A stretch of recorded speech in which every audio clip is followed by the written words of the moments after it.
কাজের মাসিরা যেমন হয়। দূর, কাজের মাসি তো কয়েকদিন আসছেই না। বাড়ির সব কাজ তো আমাকেই করতে হয়। কাজের মাসি বলেছিল একদিন ছুটি নিতে, তার বদলে দেখতে দেখতে নাকি 10 দিন হয়ে গেল। আর ওর পেছনে আমি নাকি 10,000 টাকা গুনছি। কে জানি আজকে আসবে কি আসবে না। দরজাখান খোলো গো, আমি এসেছি কাজল।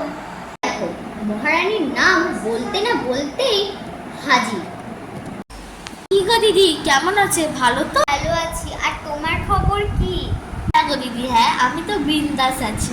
লো, তোমার কি কাজ বাকি আছে? করে ফেলো মুখে। আর কি কাজ আছে? তুমি যেই কাজগুলো করো সেই কাজগুলোই করবে। আর হ্যাঁ, তোমার এত তাড়াহুড়োটা কেন? না, তাড়াহুড়োর কোনো ব্যাপার নেই।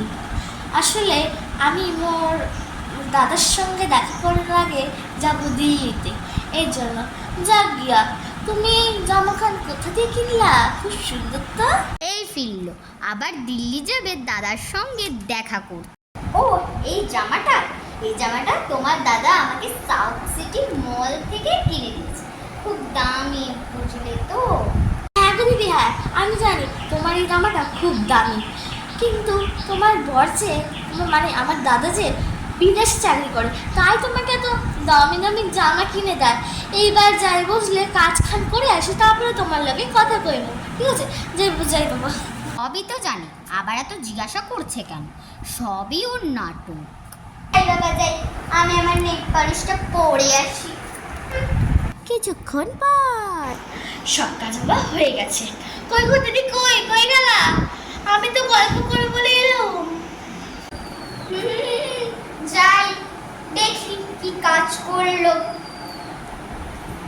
দিদি হ্যাঁ, আমি তো তোমার লাগে বসে আছি গল্প করবো বলে, আর তুমি নাকি বসে বসে নেল পলিশ করছো। না না, তেমন কিছু নয়।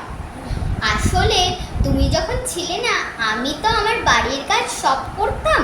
আর এখন তো তুমি চলেই এসেছো, তাই জন্য ভাবলাম একটু নেল পলিশটা করে আসি।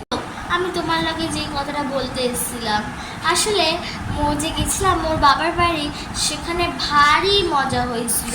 মোর পাড়া প্রতিবেশীর সঙ্গে মোর বাপের পুকুরে স্নান করতে গেছিলাম, আরও সব। তোমার ওই বাপের বাড়ির গল্প তুমি এখন বন্ধ করো। তুমি কই তোমার দাদার বাড়ি যাবে যে? দিদি হ্যাঁ, এবার বরঞ্চ আমি রওনা দিই। The end.